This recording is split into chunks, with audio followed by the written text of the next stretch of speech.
siapa? Ini apa ni?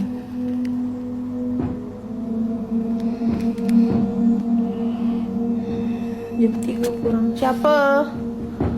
Astagfirullahaladzim. Ya Allah. Siapa tu?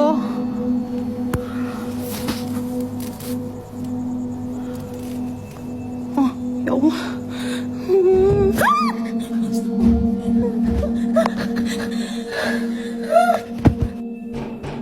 Jen?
Deep in the remote wilderness where the rules of nature reign supreme, one off-grid homesteader shares the chilling reality of living among apex predators.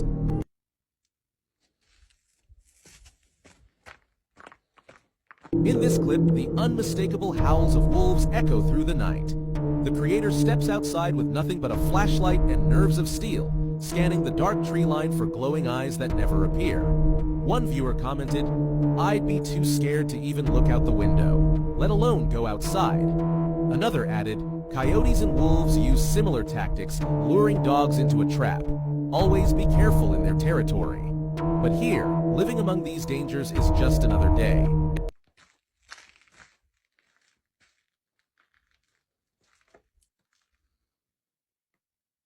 As the video continues, viewers are drawn into the beauty and terror of life off the grid. The creator recounts the heartbreak of losing a beloved pet to wolves years ago, a lesson in vigilance that's shaped their way of life ever since. One commenter wrote, "You're braver than me. I'd never step outside, especially after hearing that howl so close." Another suggested, "A Kangal or a Great Pyrenees could help keep your dog safe."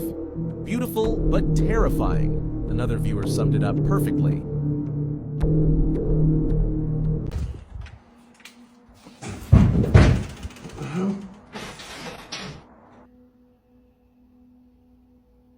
Did you come alone, or is there somebody else with you? Wow, look at you. I don't have nails like that. Like, it's not me.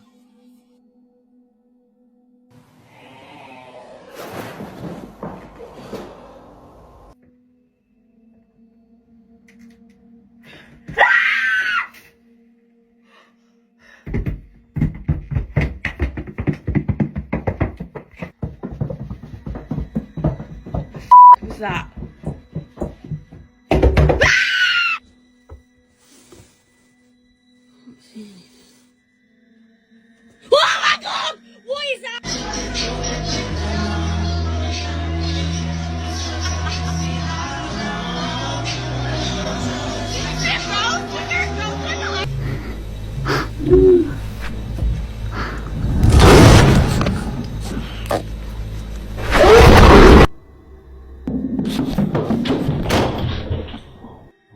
house, whoever's been harassing us.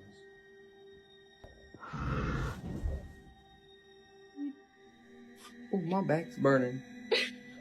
Is it really? My back's Yes. burning. Oh my god! No, you're kidding! Stop.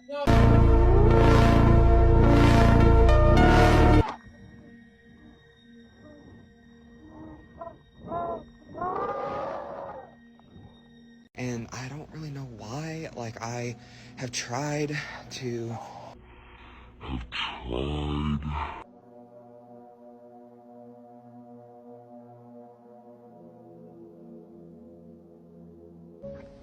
Stay there.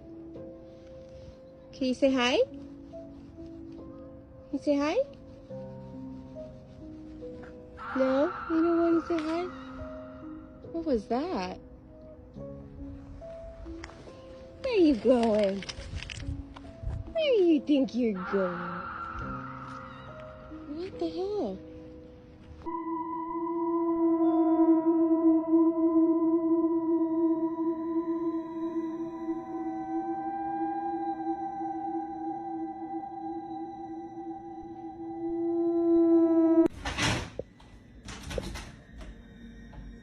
Oh my god! Oh my god! Oh my god! Oh my god! First rule of res life. Always close your windows when it's starting to get nighttime.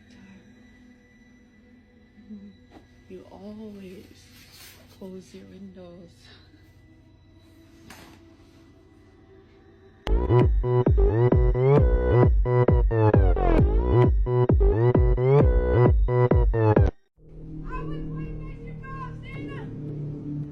I don't give a fuck what you are. Alright, so here's the question. Where in the world did this kid come from? The video's long enough to catch it, but even after multiple watches, it doesn't add up.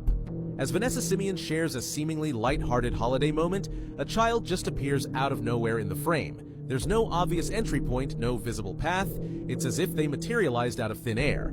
Viewers are just as perplexed. One commented, "I've watched this 100 times and still can't figure it out." Another joked, "Is this Santa's newest magic trick?" But seriously, where did they come from? This holiday-themed video has left viewers scratching their heads.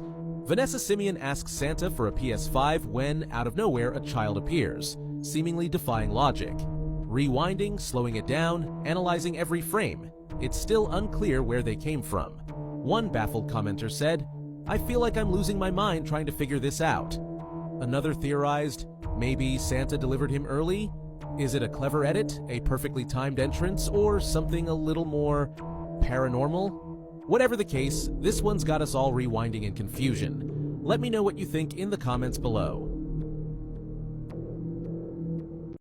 So I'm at the Zara, and this is the kids' dressing room area. And in this dressing room, they have a secret room over there. That is crazy. If your child wants to go to the toilet, be very careful, because when this dad takes his daughter to the ladies' room, he's going to find a man hiding there. On seeing his father, the man will pretend to dry his hands, and when daddy tries to confront him, he won't have much to say. Right? Sorry. That's the women's bathroom. And we're flipping through the channels. What is that? Is that ours? It hasn't moved. We're too scared to get up. Is it our toilet?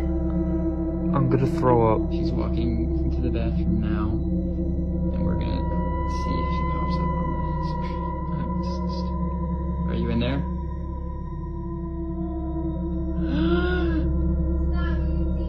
Babe, babe.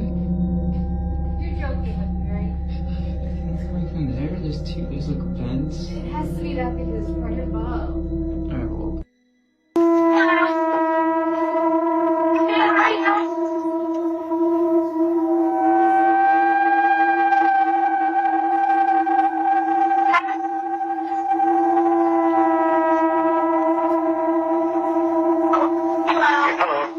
Yeah, I just want to say hi. How are you?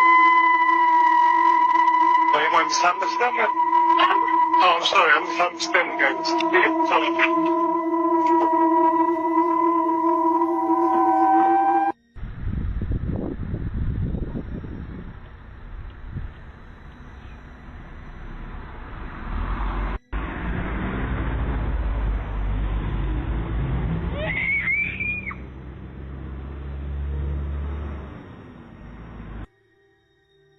If you are not a person, make a noise right now. Oh! Shut the fuck. No fucking way! No fucking way, man! Thank you so much. Thank you. Holy shit! Thank you. Oh my god! Y'all need to... Why are we not filming? I knew it. We knew it. Right? I knew it. If this is the caretaker, can you stomp again? Clayton, someone's in here. There's no way.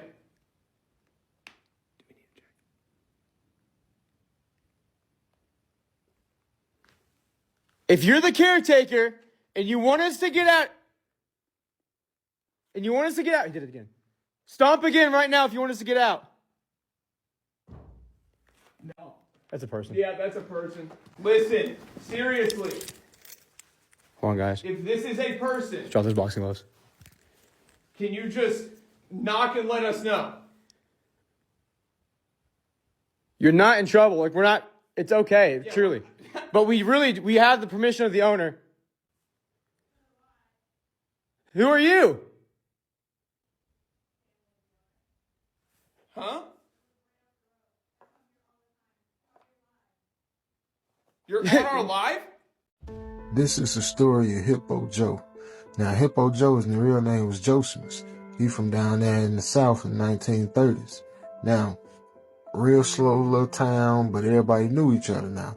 Now, when he was a boy, he looked a whole lot different than everybody else. As you can see, the boy was born looking like a hippo. And, you know, people, when they see him, they just say, bless his heart. You know, when people say, bless his heart to your baby, that means your baby tore up, man. So they used to always say that. And when he was in school, they talked about him every day, man. The only thing that saved him was his mama. His mama, a real God-fearing lady, and she protected him the best she could. And his daddy was a real hard-working man, and he taught him everything that he knew. But he knew that he would need this because he knew he was going to struggle in life because of the way he looked it.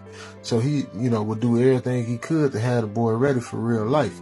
Now, one day, opportunity came for daddy to go up out the state and go make some money. So he go, leave and all that. Tell them, I'm going to send y'all back every dollar, man. But weeks turned into months. Months turned into 6 months. And they ain't got a penny. And times was getting hard, this Great Depression times, man. So they had to move in with their kinfolk. Now, through everything, Joseph was having strength because his mama would teach him about Jesus. So he was learning about what Jesus went through, and it helped him know that he could make it through the stuff he was going through, and he would come out on top.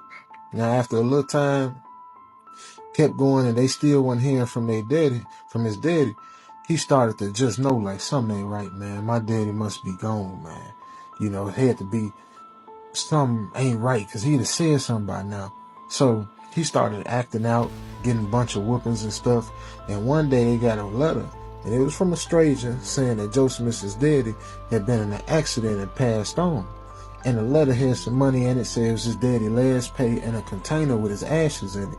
And the stranger said they felt guilty because the company, they wasn't going to say nothing or even try to do anything about it. So he went on and, you know, did it on himself. So Joseph heard his mama just screaming in the house. And he already knew what it was when he heard that. And he fell to his knees and he swore to God that he would never, ever pray again. And from that day on, he changed. And any kid who made fun of him, boy, they caught a nasty Stone Cold Steve Austin stump a mud hole him and walk it dry type beat down, boy.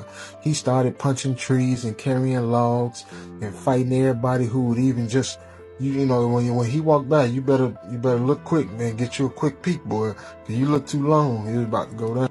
Now, one night down at the little local juke joint or whatever, some little big shot guy come from out of town, and he's showing off, got a little fancy little clothes and all that. Now, Joseph was in a, you know, good mood, which wasn't too rare. But this guy here, he just couldn't resist making fun of him. Now, nobody laughed when the guy cracked this little joke, so the man doubled down on it. It's called Joseph's old hippo head. Now, before the man could finish his little joke, Josephus got up and hit him with a punch that knocked it out all of his teethuses. And then he hit him with another one that took out the rest of his teethuses. And he picked the man up and growled at him, "My name ain't no Hippo Head, it's Hippo Joe." But story don't end now, and he soon will find out the truth about what really happened to his daddy. And after that, he would change all over again. Yup, they actually found it. Archaeologists in Turkey have announced they might have discovered the sarcophagus of Santa Claus near the Church of St. Nicholas in Demre, Turkey, which is believed to be his original burial place. Now, Santa Claus was real, sort of. Originally a Greek bishop by the name of St. Nicholas, who was known for many miracles and of course his generosity through his love of giving gifts, which is where we get Santa from. He lived in the ancient city of Myra, now Turkey, where in the centuries following his passing in 343 AD, the Church of St. Nicholas was built over the area where he served and was originally buried. But in the 11th century, his remains were thought to have been moved to the Basilica di San Nicola in Italy and were moved around to different sacred sites throughout Italy during the Crusades and all that. So for hundreds of years, we just kind of thought that was it. Santa Claus's bones were all over the place. But now they believe to have found his actual tomb fully intact. A limestone sarcophagus about 2 meters in length with a raised triangular lid that actually matches historical records of what his coffin was supposed to look like. So far, only the lid has been uncovered, and they're continuing to excavate the entire burial chamber with the hopes of finding some sort of inscription in the sarcophagus that can tell us Santa Claus confirmed in the months to come. The plot twist at the end of this movie is insane. Let's do it. Sleepaway Camp opens up with us seeing this father take his 2 children, Angela and Peter, on a boating trip. Before they are able to get back on the boat or get to shore, they are hit by another boat. And through the bodies floating in the water, we see that the father, John, was killed, as was one of the children. So we fast forward 8 years and we see that Angela is the surviving child and she's now living with her aunt Martha, who is just like a total whack job immediately, we can see. And she also lives with Martha's son, her cousin Ricky. So Angela and Ricky are sent to camp. Ricky has been there before and he tries to introduce Angela to everybody, but she is like super introverted. She doesn't speak to anybody. And that leads her to immediately start being bullied, especially by these 2 bitches, Judy and then a camp counselor named Meg. We meet Artie, who is the cook at the camp, and he is a fucking creep. Like, he literally says there's no such thing as too young.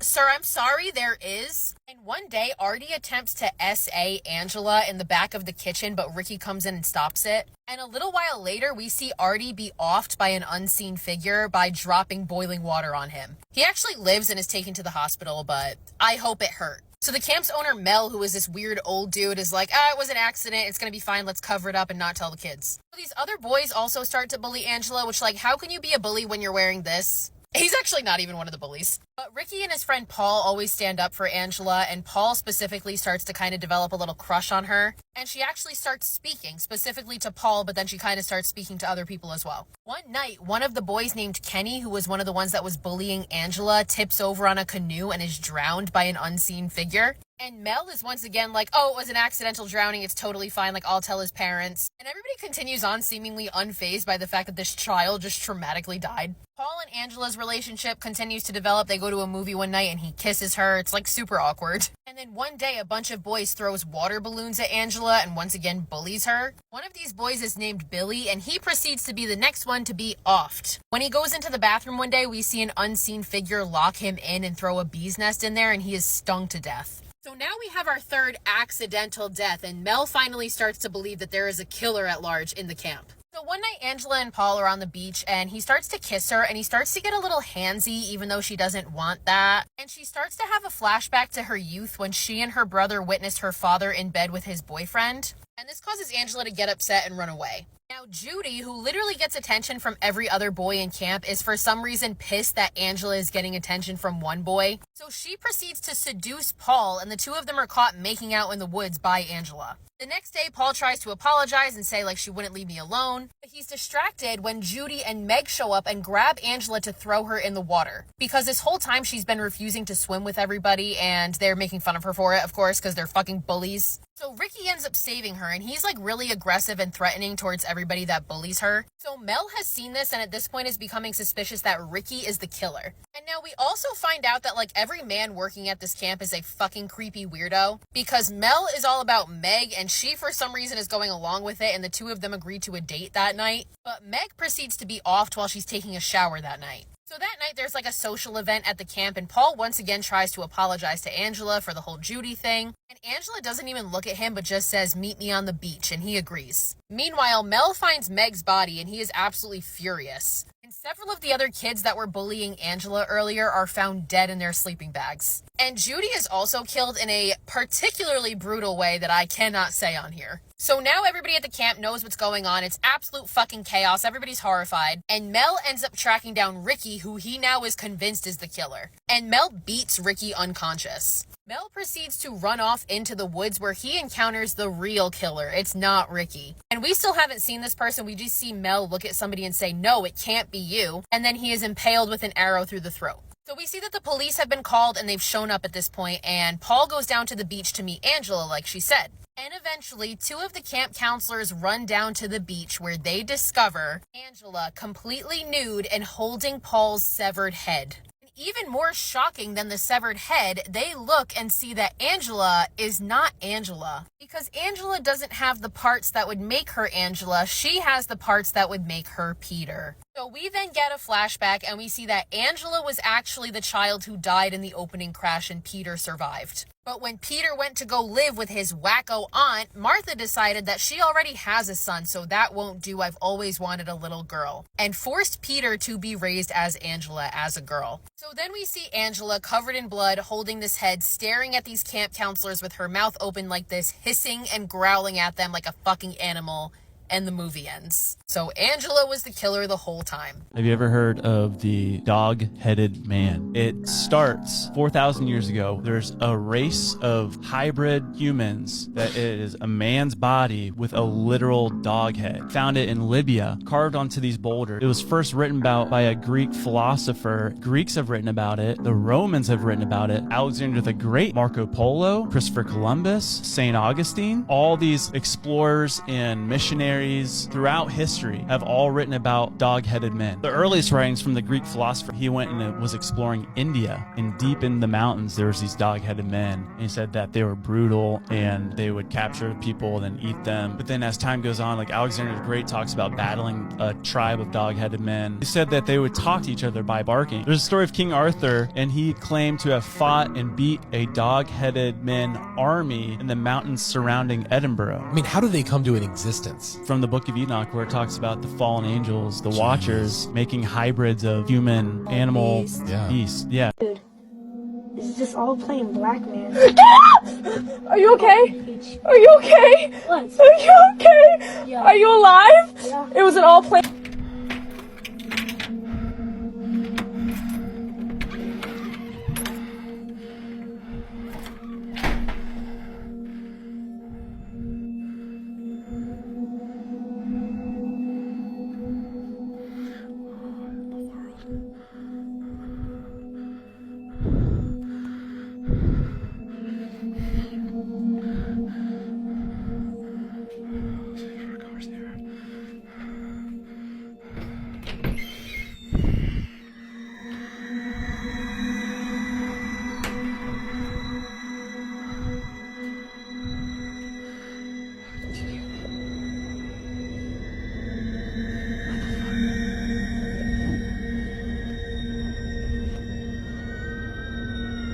Oh my god, no. Fuck that.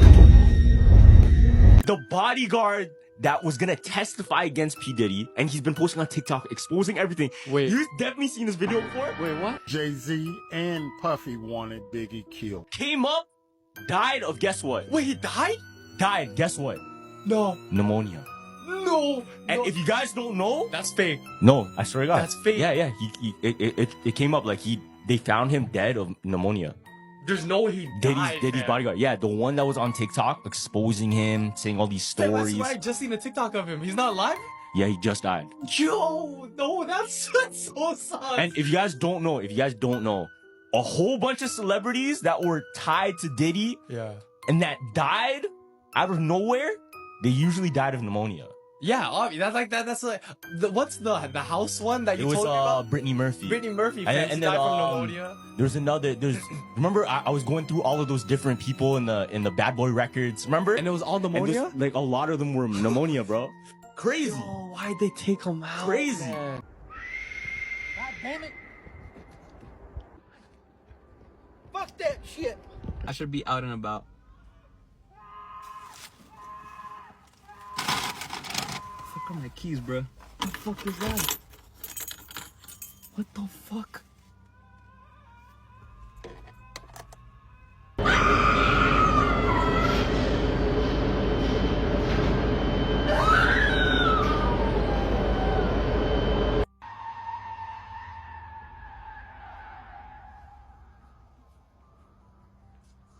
Here, looks like it's holding some water. Huh?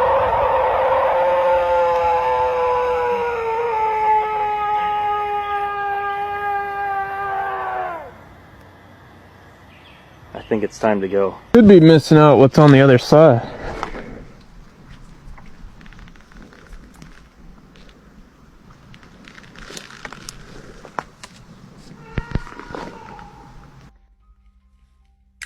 Something coming down, man. I got something screaming down there. I don't know what this is, man. Something fucking screaming down there, man. Okay, baby, come here. It's okay. I'm fucking scared. It's gonna get dark. It's like literally twilight right now. So. I don't know if I'm being schizophrenic or something, but I feel pounding under my feet. What the hell is that? Get your 45 out. It's right over there. See it? Holy shit. Let's go. This was the real-life Homer Simpson, and it's quite disturbing. In 1969, before The Simpsons premiered, something strange happened in a small town in Oregon. A power plant worker named Hugh Jass disappeared without a trace. His co-workers described him as a heavy-set, balding man who was obsessed with donuts and worked in nuclear safety. But here's where it gets disturbing.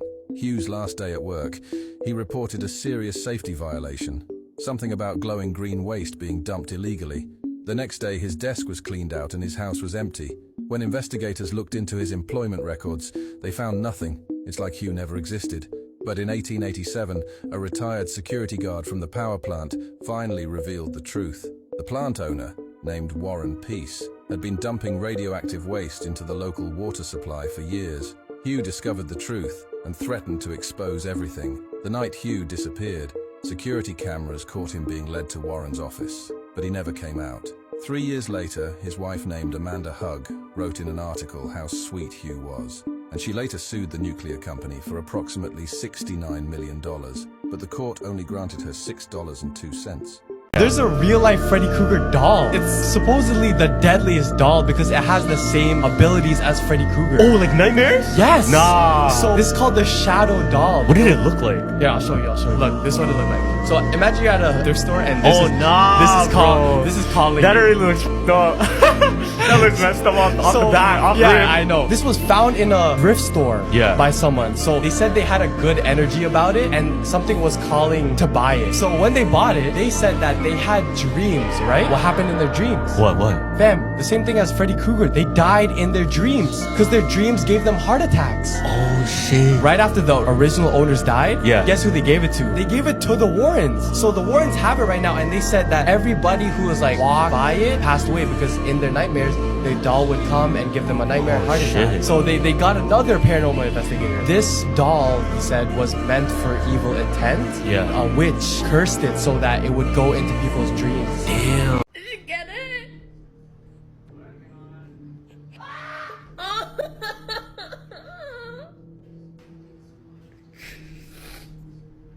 A moment of true terror unfolds when a couple encounters the unthinkable, a Huntsman spider, and the reactions are nothing short of legendary. The comments section had everyone in stitches over the sheer drama. One person wrote, "She started mourning him immediately after the scream like the spider had taken both her man and her home." Another joked, "That cry wasn't for him getting caught, it was because if he can't handle it, who can?" And the ultimate line, "I fear the spider has carried him off." Even those who looked up a Huntsman spider agreed. This reaction is completely valid. The scream, the cry, and the chaos. It all felt like a scene straight out of a horror comedy. Viewers couldn't help but laugh while sympathizing with the couple's fear. As one comment said, "The spider now owns the house and her man." Another viewer added, "This is the moment she accepted her fate." Whether it's the scream or the sob that sends you, this viral moment is one for the books. Would you have stayed to fight or joined the mourning process too? Let me know in the comments below.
Oh my god! Oh my god! Oh my god! Oh my god!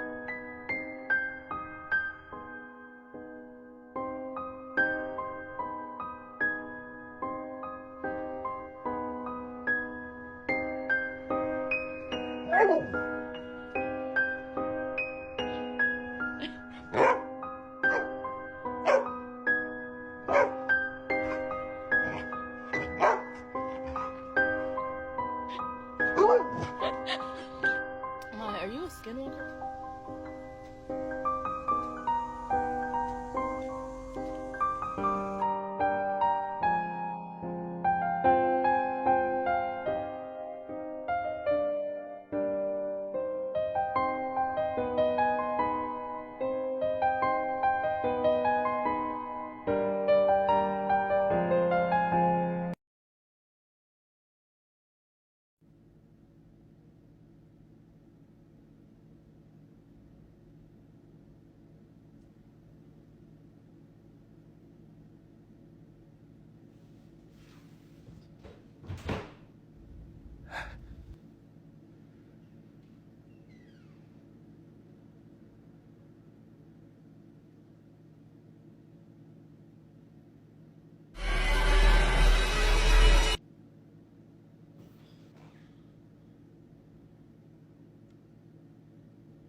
Oh my god! What is that? Fucking bloody door. What the hell? What the hell is that?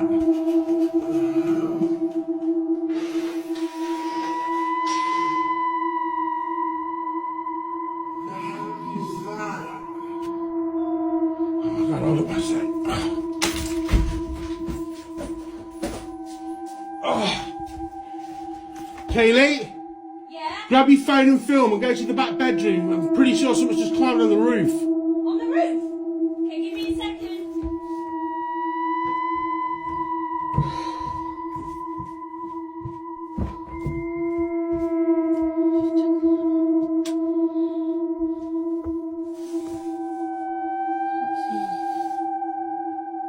Oh my god! What is that?